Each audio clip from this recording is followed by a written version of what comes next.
All right. Thank you and welcome to the basic science behind iridology. My name is Jennifer R. Cosmano, and today we will be looking at the iridology, pronounced iridology as in iris, which is the study of the genetic inherent strengths and weaknesses of the iris as through color, accumulation, and structure. It is not meant to be used as diagnosis or treatment of any diseases. It is a diagnostic tool.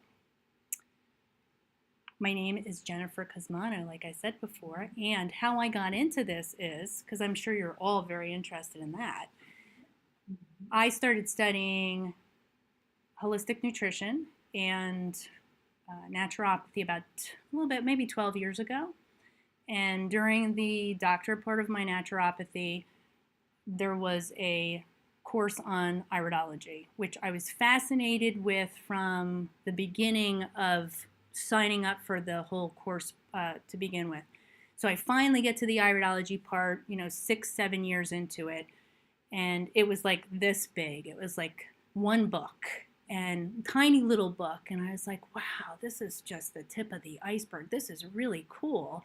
And I sought out a little bit more of an intensive course, found somebody just through the internet that was out in California, did a little bit of a general iridology course, and it was okay, but it wasn't great. I said, there's got to be more to it than this. And then I found Dr. David Pesek. And David Pesek trained under the most famous iridologist in the world, who is Bernard Jensen.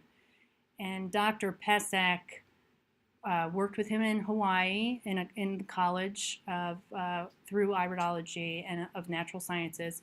He was a psychotherapist, and he brought iridology to the next level, which is actually his iridology work is done in a holistic model, holistic being everything, not just physical, but mental and emotional.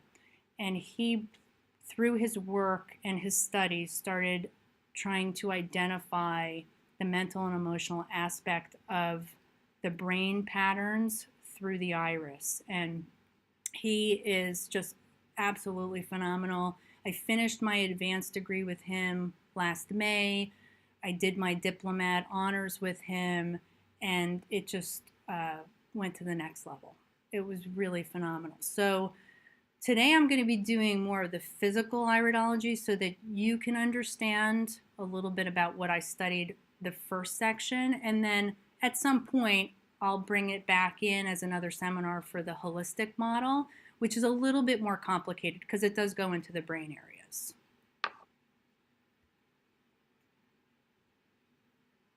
And right in front of your eyes, guess whose iris that is? That's my iris, yes. Dr. Pesek took this photo of my iris last May. And I had to sit for 15 minutes taking this beautiful photo with my eyes wide open. But this is an example of, my computer probably is a little bit better than that, but it gives you an idea of, this is done with a microscope, and it gives you an idea of how different an iris actually looks under a microscope than you may actually see it when you're looking at somebody or when you're looking at yourself. Some people might go, wow, my eyes are blue, and then they go up and they're like, oh my gosh, look at the yellow in my eyes. And that's what makes my eyes green, is the yellow over top of the blue. So I just thought we would start with that. Okay. So the science and the practice of iridology. By the way, all of these photos that are in here, I've taken myself. They're people that I actually got to work with. I did not take them from anybody else. So I did get to meet these people individually. And just for your information, that's a sectoral heterochromia on her iris, which is phenomenal. She's got a section of her iris that's a different color than the rest of the iris. It's amazing. You don't get to see this every day, and I got to take a photograph of this. So I was very excited about it. I figured I'd put it up first. You probably have no idea what it means, but on a larger level, she's got more than one color iris going on. So when we get to the colors of the iris, you'll get to see that. So the oldest records actually date back into Mesopotamia as far back as 3,000 years ago. People don't really, there's a lot of speculation as to, well, what were the records of? It shows pictures of the iris. We all know that a lot of the work that was done by the ancient practitioners was lost, but they have found things that look like they were studying the iris as far back as that time. Hippocrates, as we all know, the father of medicine, back in 460 BC, did look into the eyes of his patients for health information. In 1617, Dr. Menyon's, that's me, sorry. He described the division of the iris according to the organ regions of the body, which gets a little bit more into moving towards what they're doing now.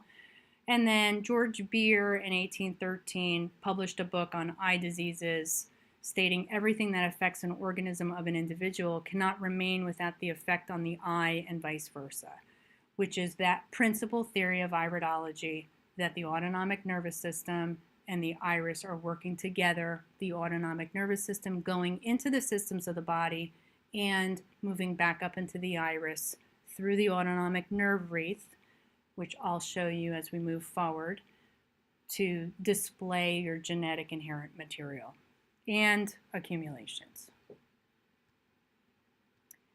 So how it all began. A Hungarian man named Dr. Ignaz Petzli. There's a lot of different stories behind this, but I like mine the best.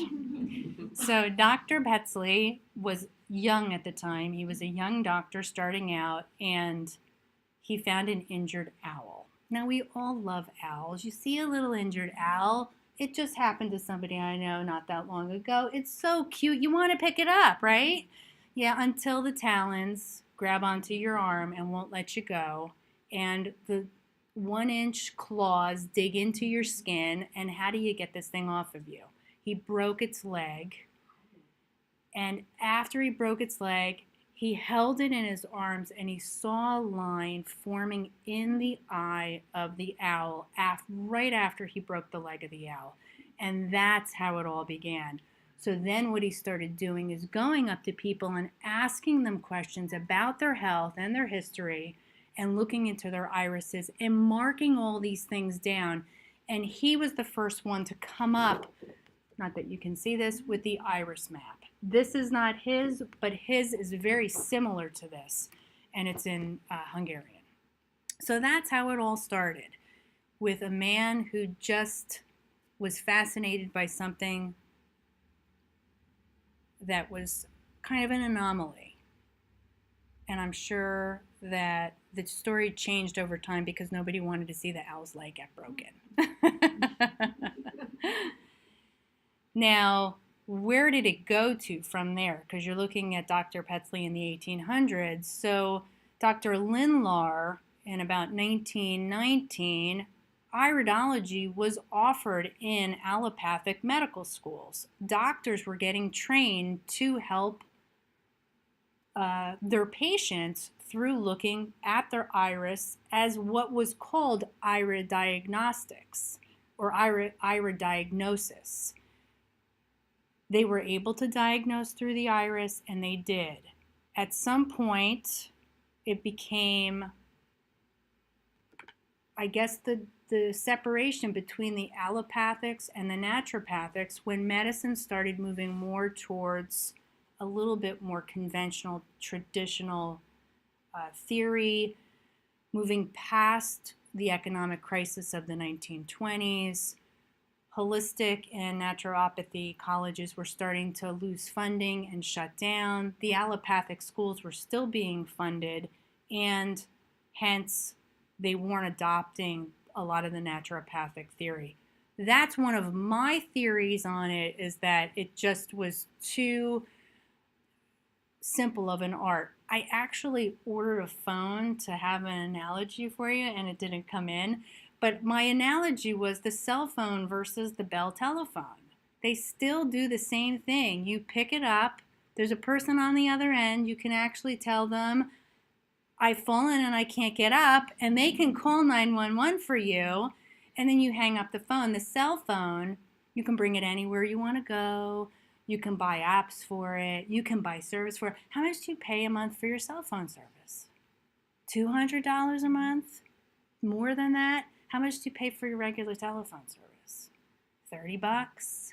So my theory is there just wasn't enough money in it anymore. And not that that's the right thing to say, but it became such a simple science that there was no movement forward in any type of traditional medicine to try to become expansive on it. And the new technology that they're using now with MRIs and PET scans, I mean, it's phenomenal. You can really see a lot into it. But the simplicity of it is when the lights turn off and there's no electric, none of those work. But the Bell telephone still works. You can still talk to somebody on that telephone. And what do you do when the electric goes out? You pull the Bell telephone out from the bottom of the cupboard and you plug it into your phone line and you have it. So to me, that's what iridology is. It's the simplest tool to look through somebody's physiology for some type of clue as to what they were given when they were born, what they've accumulated through life to where they are now, and to look at their strengths and their weaknesses and to try to help them adopt preventative therapies. Because after all, that's what we're trying to do. We're trying to prevent, we're not trying to cure. I can't give you cure. It's not in my scope of practice, but I can help you understand how to prevent.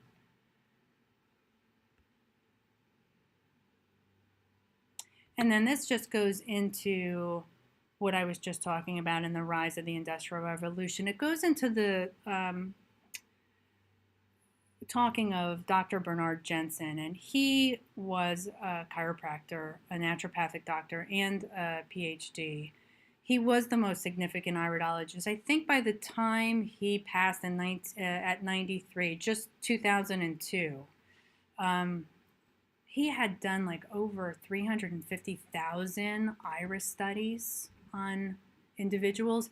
Now, anyone who has done research knows the more research you can take in, the more you can see trending. You can see someone that may have very similar patterning to someone else, and then you start comparing them. So if you can compare two people and you can compare 1,000 people, now you have 1,000 bits of material and you can come up with much more identifications to problems. So with 350,000 iris diagnostics done, and now his daughter-in-law has his practice, he was able to start to see trending towards different types of weaknesses in people and help to identify we have one seat up in front. Come on up.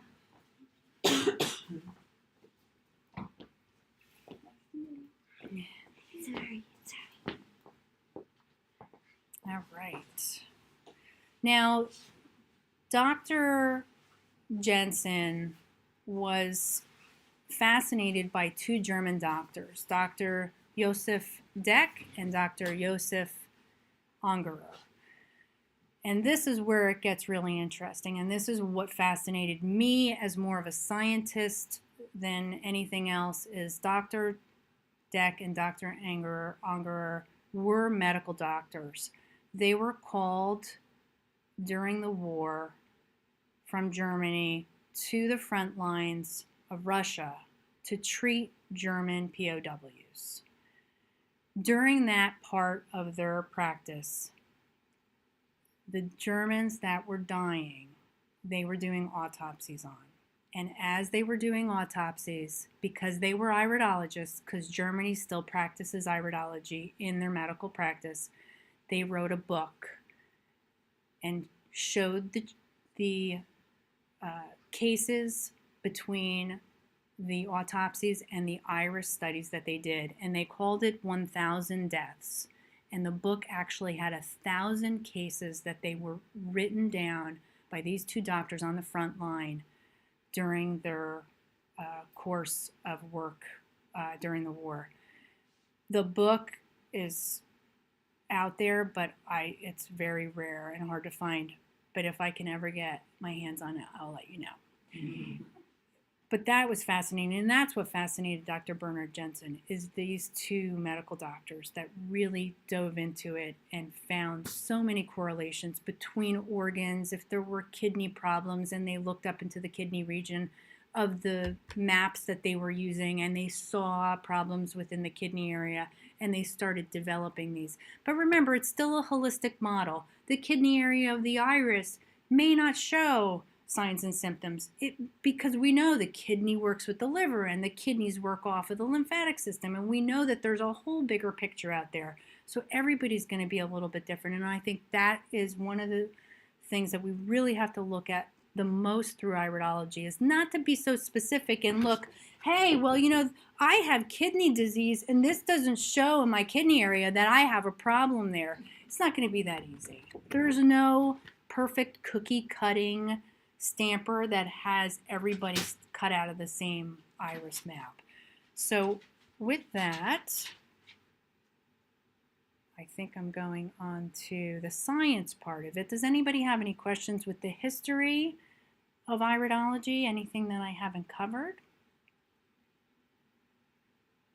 All right, so the next section is, how does it work?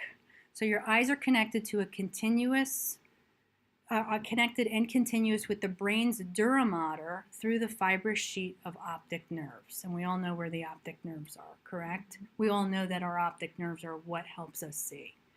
They are directly connected to the autonomic nervous system and the spinal cord. The autonomic nervous system is our sympathetic and our parasympathetic systems.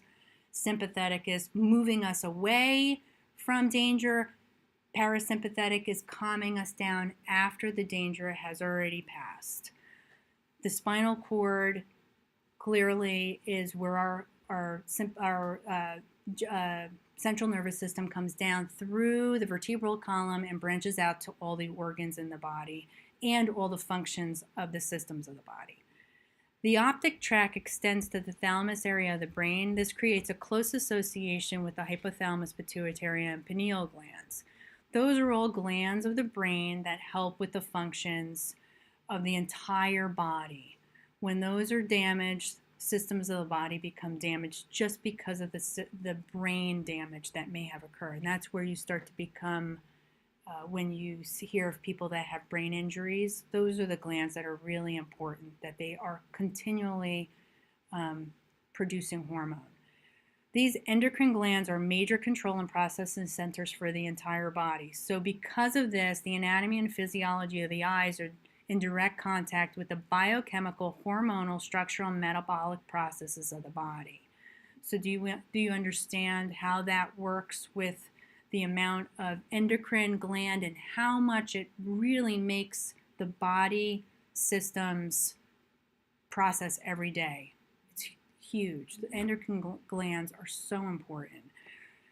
This information is recorded at various structures in the eye, the iris, the sclera, the retina, cornea, pupil, and conjunctiva. Thus, it can be said that the eyes are a reflex or a window into the bioenergetics of the physical body and a person's feelings and thoughts, which is your holistic iridology model. So from all of that processing of the glands down into the system, through the central nervous system, through the autonomic nervous system, it comes back up, relays through back into the eye, and throws into these little reflexes into the iris, which I'll show you in a sec, and starts to lay imprints down. When does this happen? While you're in utero. This is genetic material. It's actually there when you're born, and it becomes constantly processing through your life, through accumulation. But it's still genetic material. It's an imprint of you. Have you heard that they're starting to do iris scans to get into the Washington, D.C. through the high security? It's because the autonomic nerve wreath between the iris. Let me just jump ahead quick. You see where that orange section is inside by the pupil, and then there's a blue section. There's a small line. In this case, it's actually a little bit white right through here. That's your autonomic nerve wreath. That never changes in your life ever. They can actually make a copy of that, and it will be the same when you're born as it is when you die. So when you do an iris scan to get into these high security offices, that's what they're scanning, that collarette, the autonomic nerve wreath. And the reason why they're scanning it is because nobody will own that. From your right eye and your left eye, completely different anywhere in the world. No two will ever be the same, and you cannot change it. And you can't get rid of it, obviously, unless you get rid of your eye. But that is yours independently.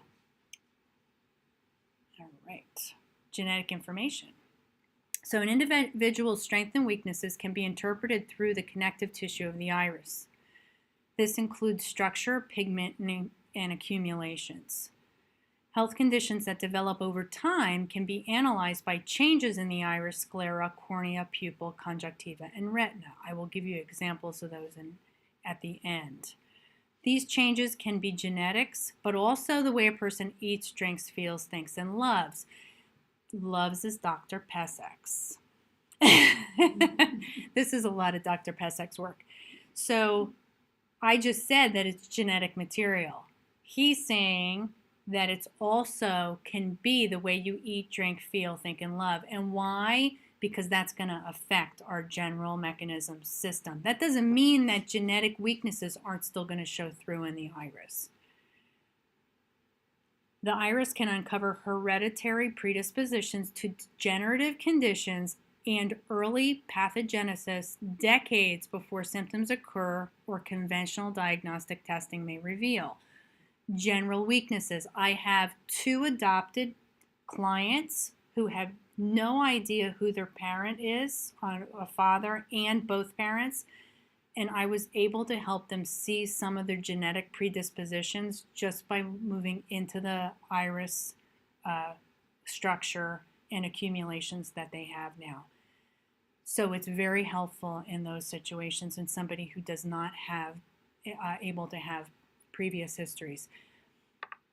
On the bottom is mine, the most incredible asset for preventative health care.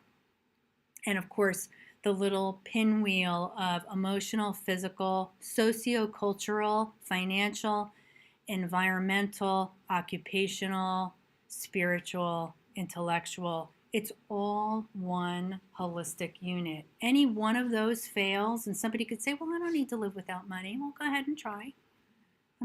Come talk to me in a year. Tell me how it is. Because in that period of not living without money, you may lose your sociocultural because you have to move out of the state. You have to move into the middle of nowhere and live off the land. There's nobody that's around. It's an effect on everything constantly. So this is a really fine-tuned pinwheel. And all of these areas of the pinwheel are accumulative in life. And you can see through accumulation in the iris how they start to make a difference when you know that they're there. All right, before I go into there, does anybody have any questions on the science and genetics? Yes? Have they ever taken pictures of babies? I took a picture of my 2.5-year-old, which was okay. It wasn't great. It would be really difficult because with the microscope, the minute that you blink, the picture is blurry. But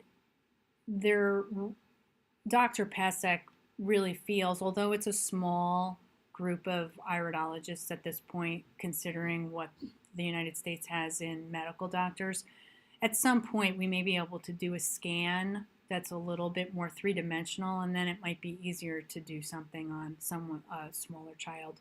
But if you can get the child to sit there long enough, I think my youngest clients, probably 4 years old, that I got a decent picture of. 5, is a lot easier. So, but still the autonomic nerve wreath is still the same, and you can also get to see if they're the color of the iris and the structure of the iris, which is really great. And I have had a few people who have had photos when they were young that when they came to me said that they're going to try to find their photos to see if or the analysis. All right. Anybody else? Sorry. Go ahead. You said that the autonomic nerve wreath, is it the same on both eyes for the same person? No. The collar red is different on both sides. Yeah. So if the collar red on, let's go to this next picture. If the collar red on this, which looks pretty good, except there's a little bit of a thickness on it. If this looks at the top, if you see on the top of this collar red up here how it sinks down a little bit, that area of the transverse colon may be weak on this person. This is their right eye.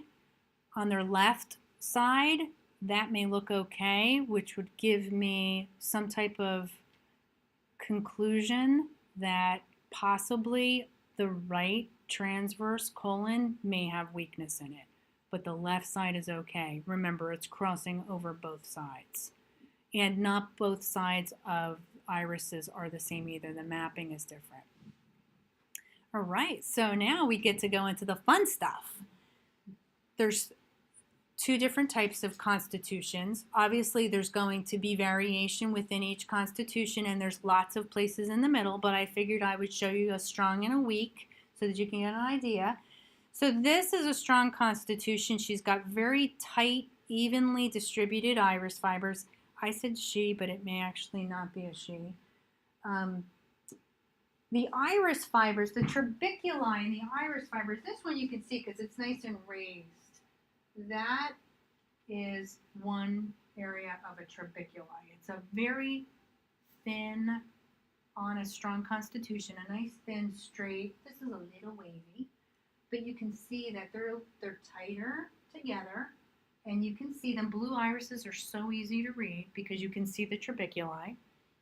So that's a nice, strong constitution. There's weaknesses going on here, but generally when you're looking at a constitution, that's the first thing that you would talk to somebody about. If they look like they have a generally strong constitution or generally medium or weak. Why? Because that's what you have been born with. This is genetic material. And if I see someone who has this constitution and they have weakness in a pancreatic area of their digestive system through pancreatic enzymes, I'm going to say to them, that's okay because you've got a strong constitution and we're going to be able to really work on this easily. You've been handed a great genetic structure, a great genetic predisposition. On the opposite hand, we have a weak constitution. Now, can you see the difference? See? I even taught you something already. So there's a weak constitution. Now look at the autonomic nerve wreath. Now I'm probably talking to you as if you know what this is. This is their autonomic nerve wreath. It's kind of all over the board here, going out. This is interiorly, not to go into too much structure, but that's the digestive system, the colon, the pancreas, the small intestine going into the transverse descending colons, stomach, gastric area, but this is the autonomic nerve wreath, and that's when it's that big. You can see the general weakness of the inside area of the digestive tract anyway, but with all of that eyelid openings, that shows a lot of weakness through connective tissue, weakness through the organ systems, because those are all mapping out into different areas of the organs. So when you see someone like that, you say, you're perfect in every way, but you may have to work a little harder to be able to correct your pancreatic enzyme weakness in your digestive tract, which they both had the same weakness. Did you see the similarities? The orange coloration in the central part of the iris. So that's from a pancreatic enzyme possible weakness in the digestive tract of the stomach moving towards the small intestine and the colon. So they both have very similar problems with those areas of digestion, but one probably doesn't notice it, and the other one probably has all kinds of issues with it. And of course, they're not here to tell me. But with that said, it gives you a little bit of insight. They may say, no, not at all. I'm fine. I don't have any problems with digestion. And you think to yourself, okay, well, let's spend a day together and let's see how good your digestion is. Everybody sees things through different glasses. If you have a good digestive system, Linda may have a great digestive system, and Barb might think she has a great digestive system. And if we put them into an eating contest together, Linda may win. So it really is in the eye of the beholder. Everyone thinks that they're strong, but when you start really breaking things down and you look at weaknesses, you're talking about a weakness per person. The web-like appearance of the trabeculi iris fibers is your first giveaway when you're doing an analysis. Does anybody have any questions? Yeah, is it visible when you're just looking into someone's eyes, or? It is to me, It is, so but you may not see it. Now, you may see it now. But I will tell you, anything that I teach you in this class has to stay here. Not allowed to go around looking at people's irises. You will start to notice things now that I've brought this up. You will start to notice things with people. And, keep it to yourself for now. But it is really interesting. And when I turn the lights on, there's some of my study sheets that are on the walls. You can kind of look at a little bit more intricate details of some of the things like mesenchymal hyperplastic structure of a person's iris, and start to see how complicated it can get. So, this is very general. But this is the first thing that you look at. Any other questions? Because we're going to go on to color next. Oh, yes. I have a question.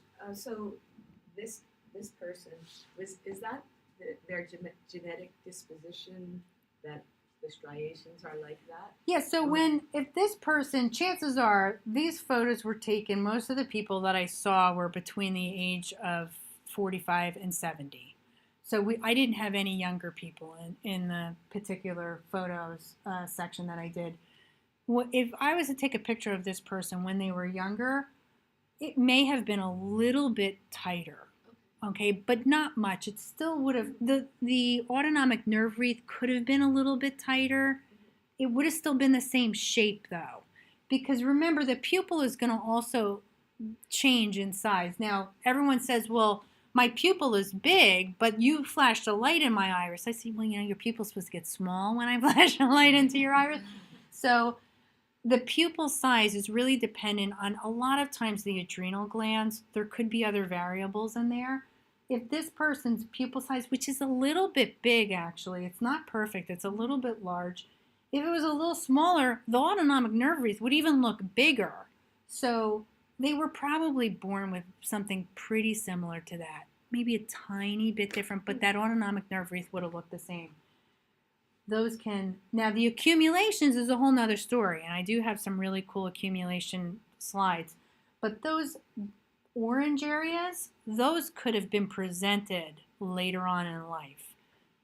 Whether they're from a possible acute toxicity or a generalized weakness that was there genetically is really unknown. It's kind of a guessing game with that, unless somebody could say I was exposed to a very harsh chemical 10 years ago, in a chemical factory or something like that, if they had a specific. But you can get, oh, by the way, this is really even more interesting. You can actually have toxicities handed down generation after generation. So if your great-grandfather had Agent Orange exposure, he can actually hand it down to his children, and they can hand it down to their children. So those accumulations can show up in the iris for generations. And that has been shown through iris studies from Dr. Bernard Jensen. All right. Anyone else have any questions? I have a question. Sure. What color eye would that be? Oh, yes, that's where we're going to next. Okay. So I don't have that one first, but I do have a hematogenic eye. Oh, sure, go ahead. So, like, have there been any studies where, like, like, say smoking, Mhm. they've taken the pictures before and after, like, someone has stopped smoking. Mhm. Will it change? Not that quickly. Okay. It takes years if it Okay. ever changes. And this is a good example right up on the screen right now, even though this is, I'm trying to identify a brown iris. Do you see the whitening around the iris? That's called a lipemic diathesis. It's basically a buildup of inorganic material inside the body, and it's deposited on the anterior surface of the cornea, and it's created a film. There's no way of measuring it enough to see it change. So if and I have seen this on younger people, like 40-year-olds. Now this is a severe situation that can eventually lead to something a little bit more degenerative. This person is older. You can see the hazing in the pupil where there's loss of some of the eyesight from cataract. But the probably similar situation too, because remember, it's all working together. That lipemic diathesis, if they said to themselves right now, I'm going to clean up everything that I do, I'm going to start exercising, I'm going to start eating better, I'm going to stop smoking, I'm going to start taking my supplementation, I'm going to go and I'm going to find out exactly what I need, we won't see that go away. Not fast enough that there's a noticeable difference. Now, if the 40-year-old comes back to me at 60 and there's no change, then we know we did something good. Right. So as far as specific things like smoking and eating poorly, probably not. Dr. Pesek made it very clear, because there's a lot of people out there who will try to sell iridology like that, where, oh, you could do this cleanse and, oh, yeah, we can get rid of that.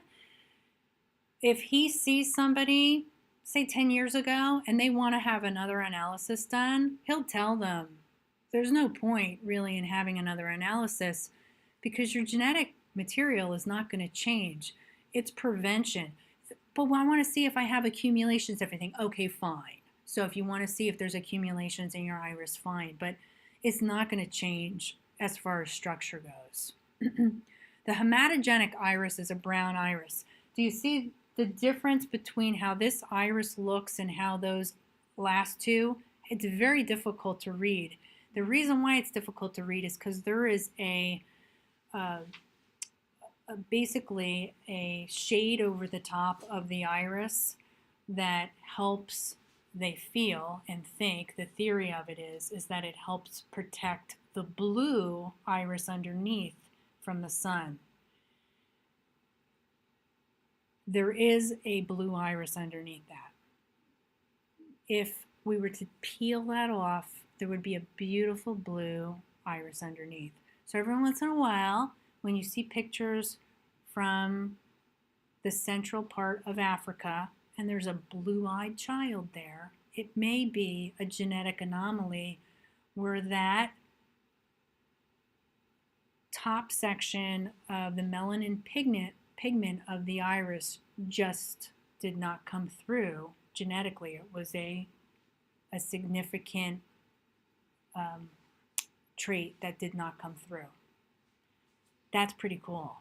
Now, how many people in the world do you think have brown eyes? Like 80% of you.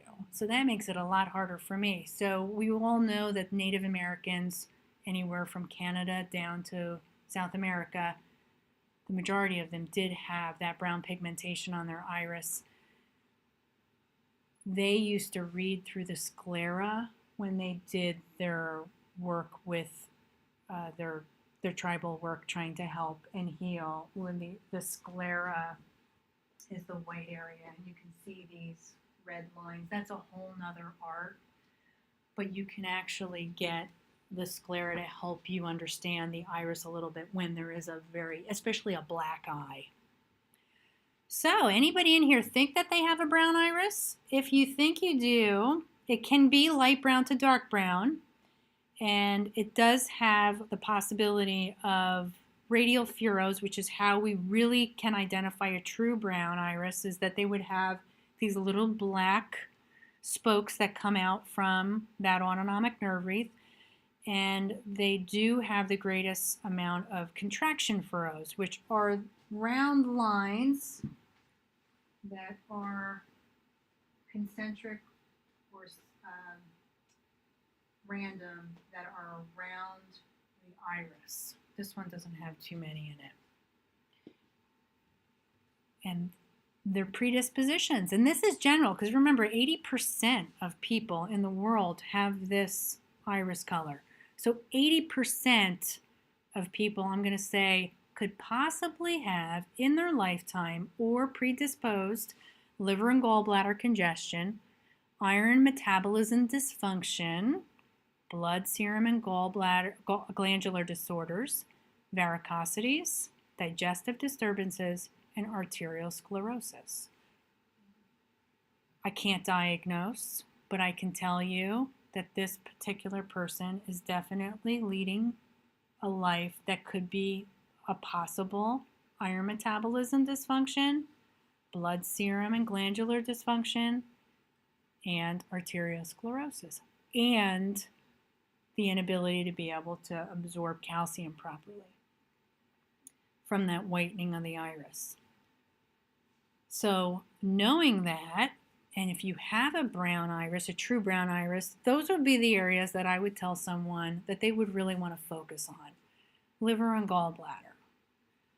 Think about your liver and gallbladder and how it's going to be working throughout your day, and try to give it, a good amount of break. Don't feed yourself, terrible foods and on and on and on. As far as all the other things go, that would be where the analysis would start to come in and we'd start to look at the specific weaknesses. There's the answer to your question. That was a biliary iris. That was a mixed iris that we saw before. This is one as well.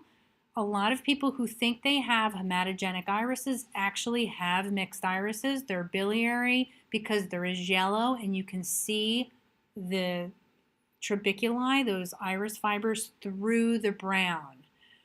Now, a biliary iris can have more of a central heterochromia, the orange around the pupil, and the predispositions tend to be more digestive related.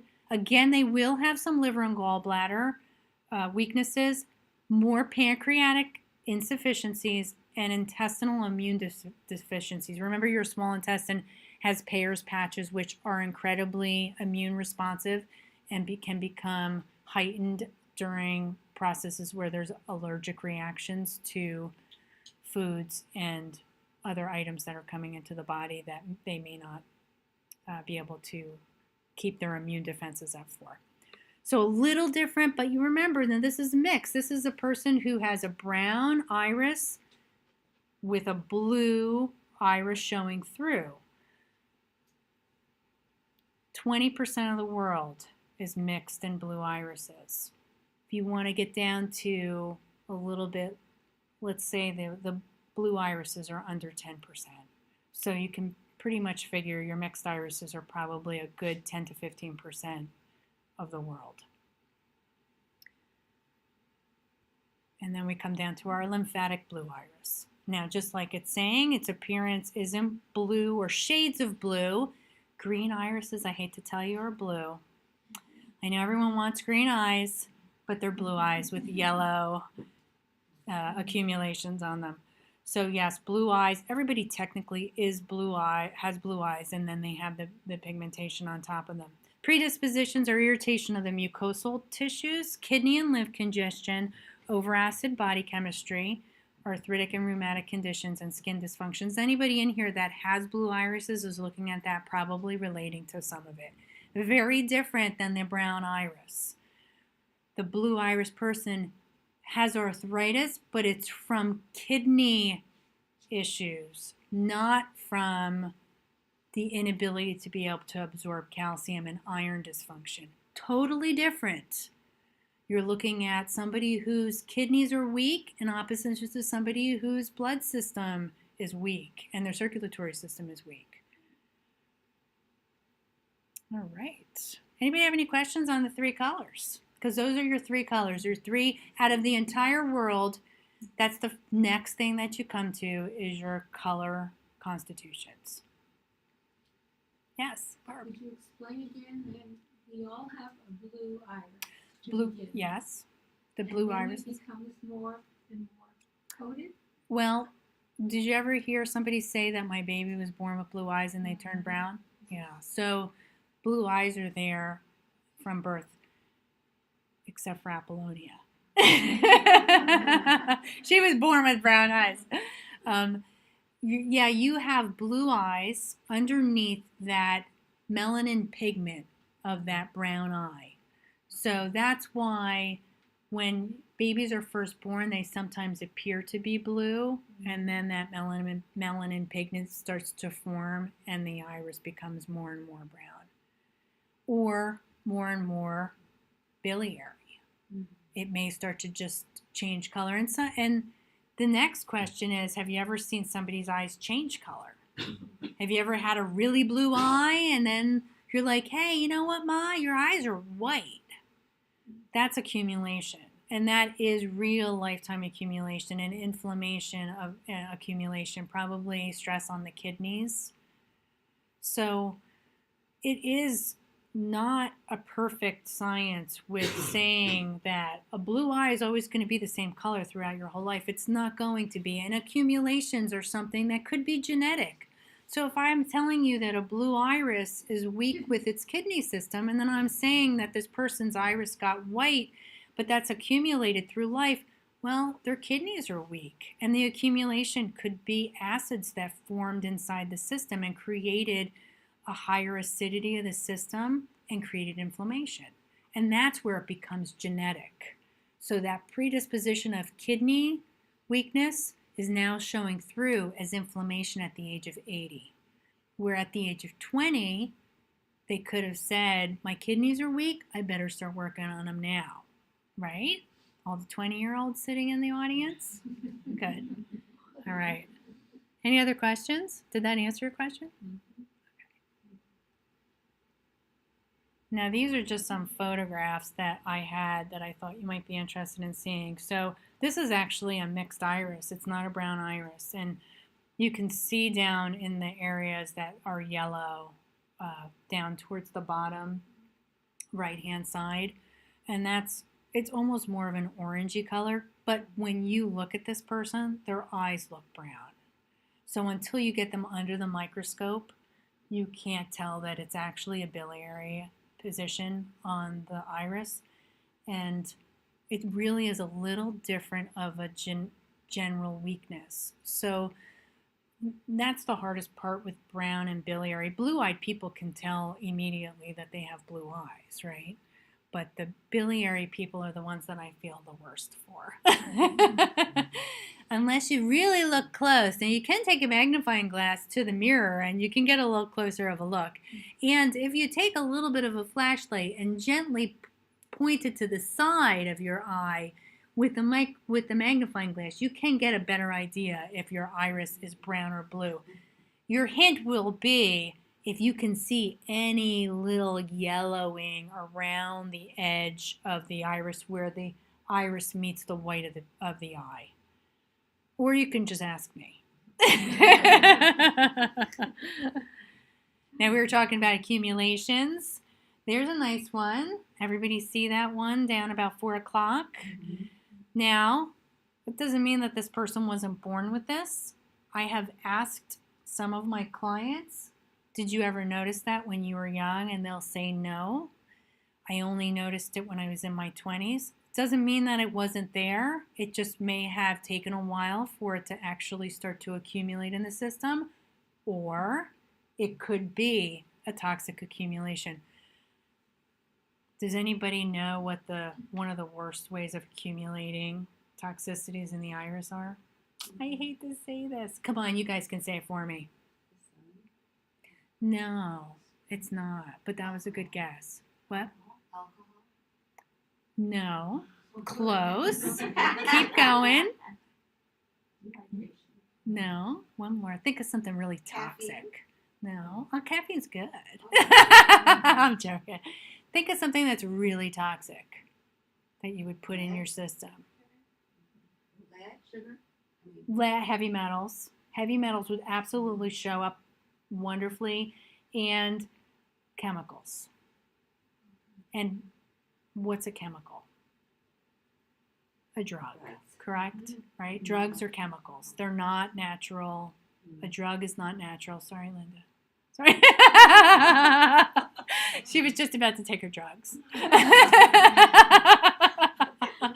joking. Drugs, do you mean like medical drugs or Any like type of drug. recreational? Any type of drug, yeah. Even grass?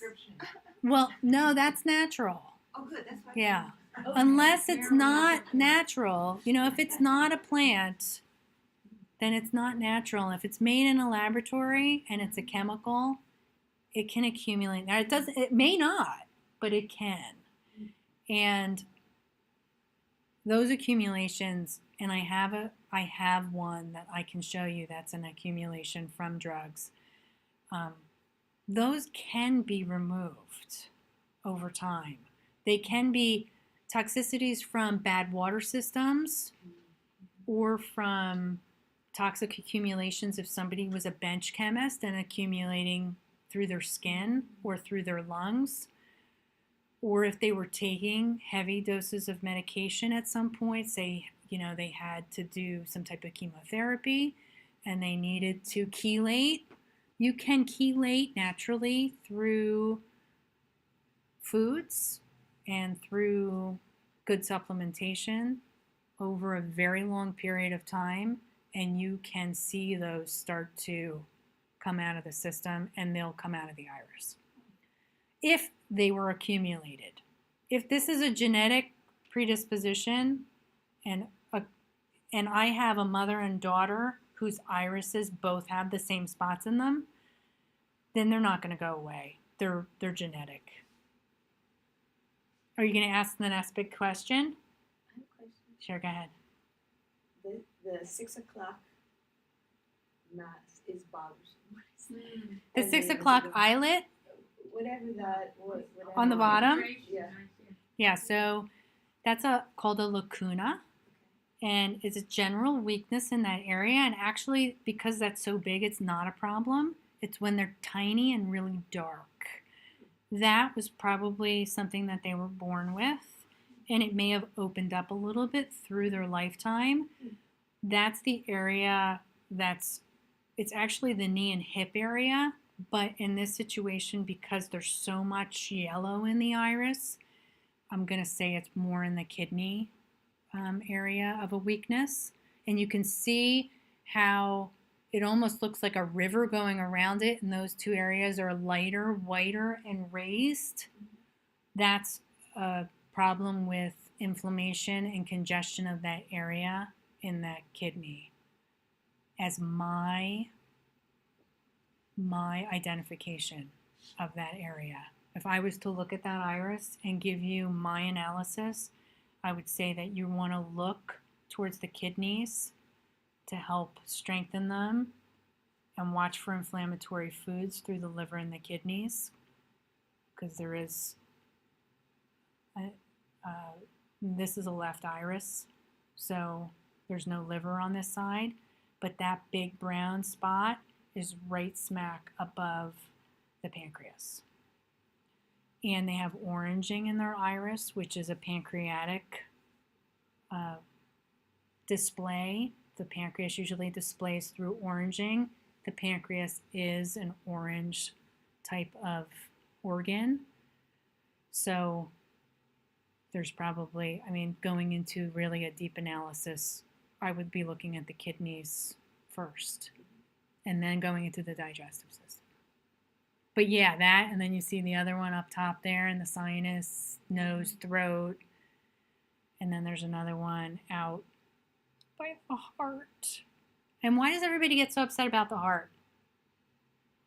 Do you guys, Which one are you talking about? The one in the heart's over by, on on the this, yeah, it's at the 9 o'clock area. See, there's a lot of junk over there, but that's outside the autonomic nerve.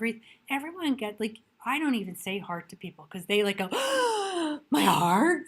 It's really not a big deal. I would be more concerned about that big spot than anything. Because your heart, if you have a weakness in your heart, it just might mean that your heart just isn't as strong as somebody else's, but it certainly isn't. You're still living and you have you have a weakness in there. It's really not as big of a deal as some of the other. Kidneys are really, really important.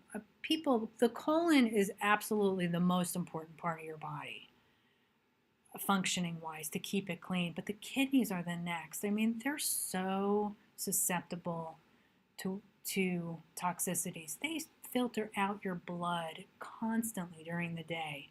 Everything that goes into your mouth, it can filter through your liver, but your liver can replace itself, 90% of it. You can grow a whole new liver and you're like brand new in 7 years. But those kidneys, they don't get the second chance like the liver does. They're really important organs. And people do, and we were talking about water before and drinking water, and it's so much more than that. It's really keeping your whole body healthy because the kidneys have to siphon everything through them. So water is important, but also your food, your exercise, your breathing, your emotion. Remember, every hormone that goes and gets secreted through your body has to go through your kidneys to be released. I mean, there's a lot that has to be done there.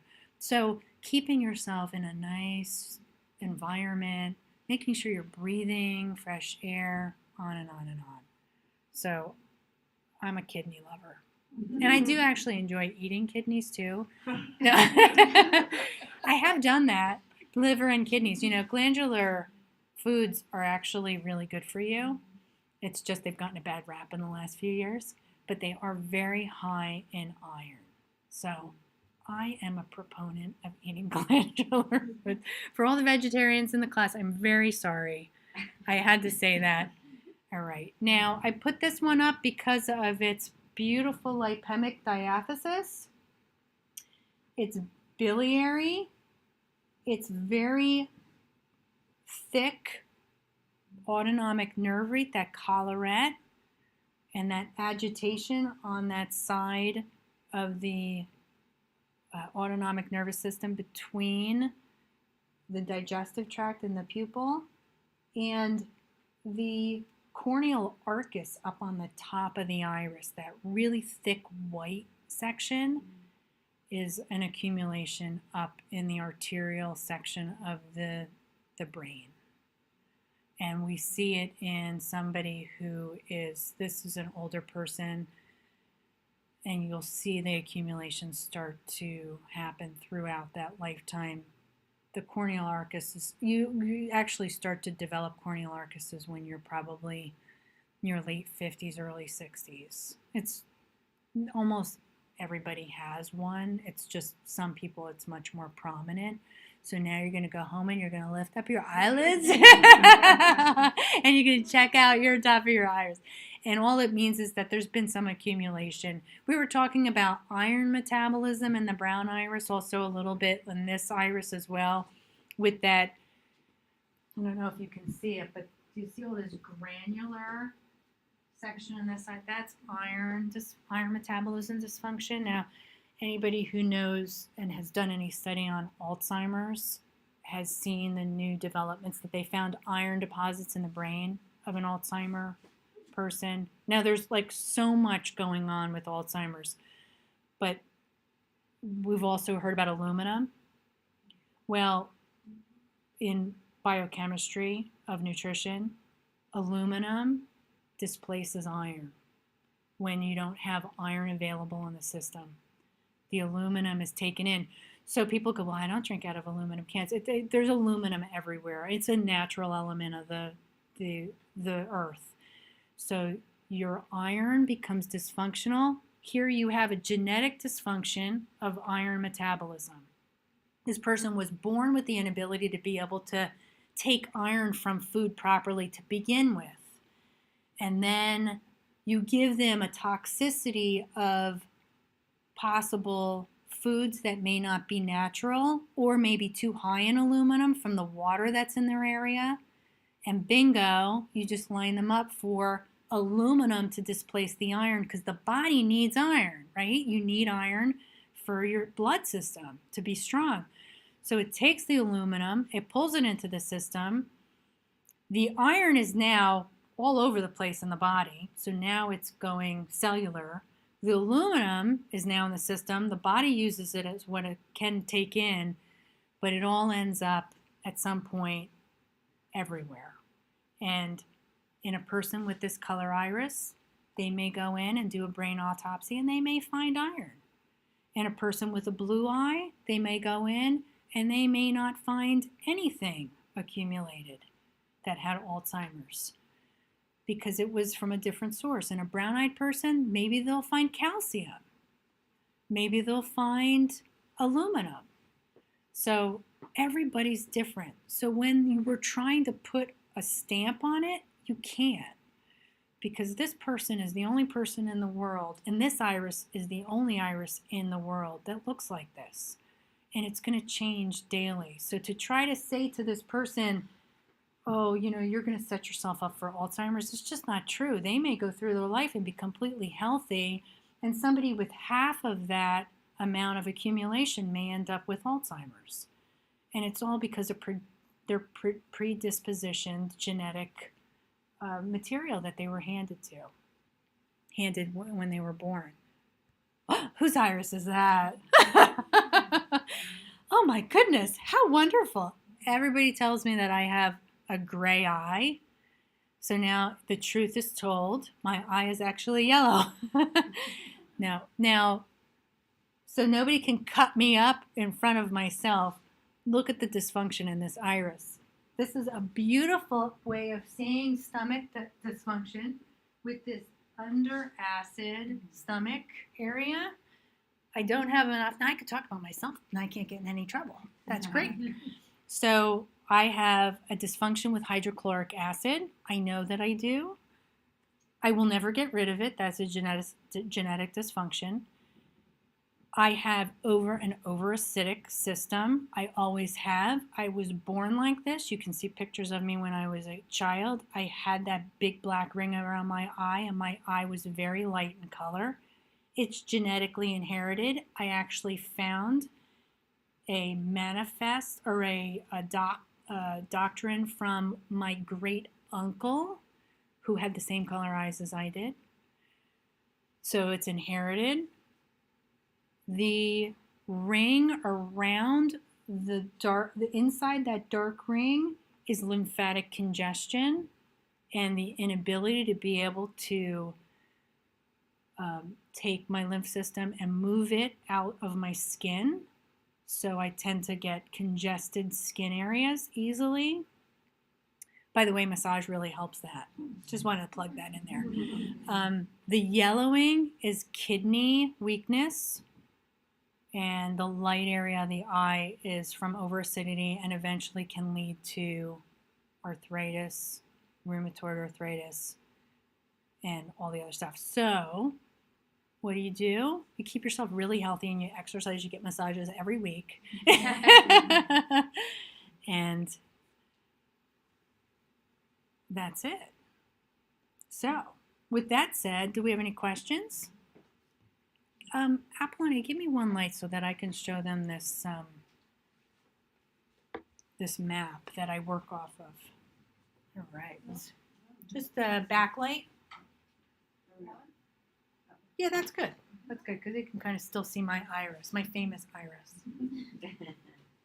All right. So this is Dr. Pesek's newest map.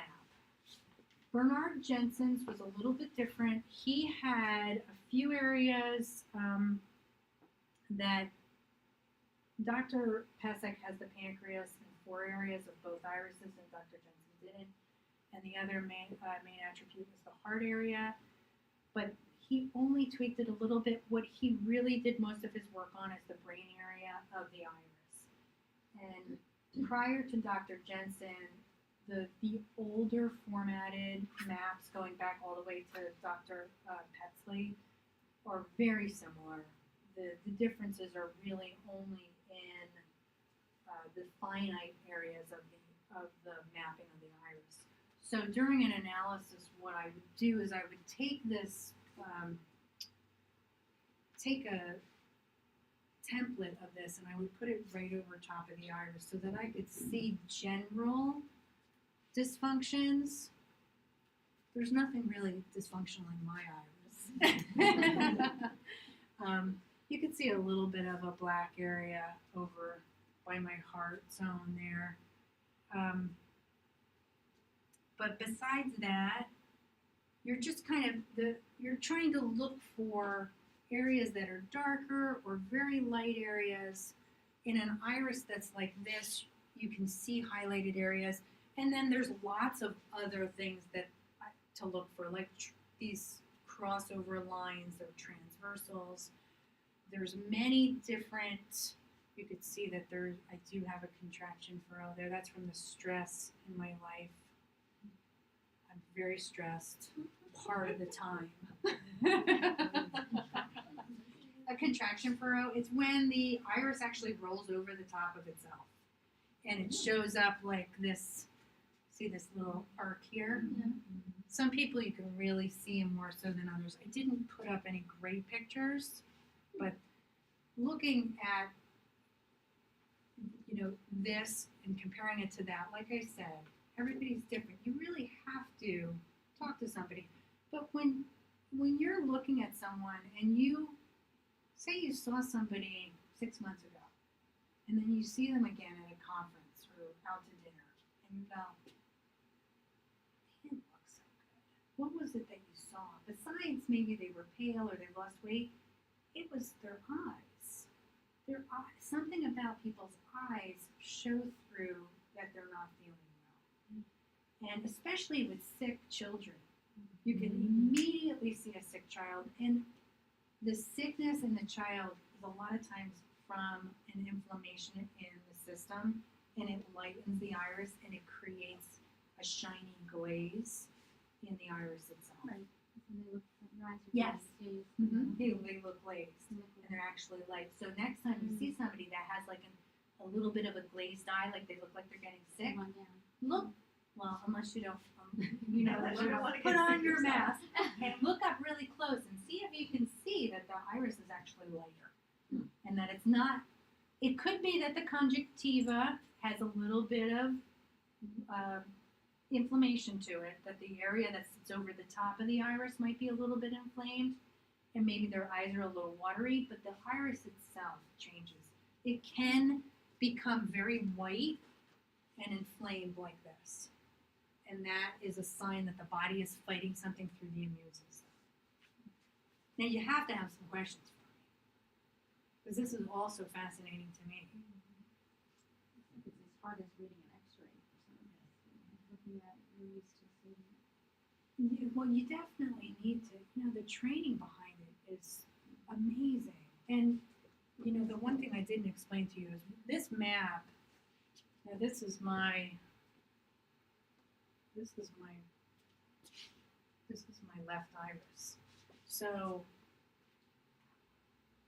this is going through from the top, the brain area, tonsils, vocal cords, esophagus, the back area, going down into the kidney, spleen, breast, lungs, and then up to the neck, and then the internal part of the digestive tract. When you put them together, it's a person. So it's half of the person, the lung being on the outside, and then the lungs on the outside of the other one. So it's like the structure of a person, and they were all the same. They had people from Russia, from China, from Australia. They all made these maps up, and none of them collaborated with each other, and they showed the maps to each other, and they were all the same. There's no coincidences there. That's just things that now you can get on the phone and you can go, hey, do you have this? But back in the 1800s and 1900s, you didn't see that happen. So then that's what's so incredible to me. I wanted to become an archaeologist because I was so fascinated by how similar things were around the world when nobody actually got to talk to each other. That there were pyramids in Egypt and pyramids in South America and pyramids in China. And they were built all the same way, and none of them knew each other. And they could never get to each other from the means of transportation that they had at the time. Not in a lifetime. So the correlations between them are just amazing to me. Did I not cover anything? I think that I covered most of, there's some pictures. I mean, we went through a lot. The pictures I showed you are just fascinating. We did not go through specific constitutional structure and accumulation because it's way too specific.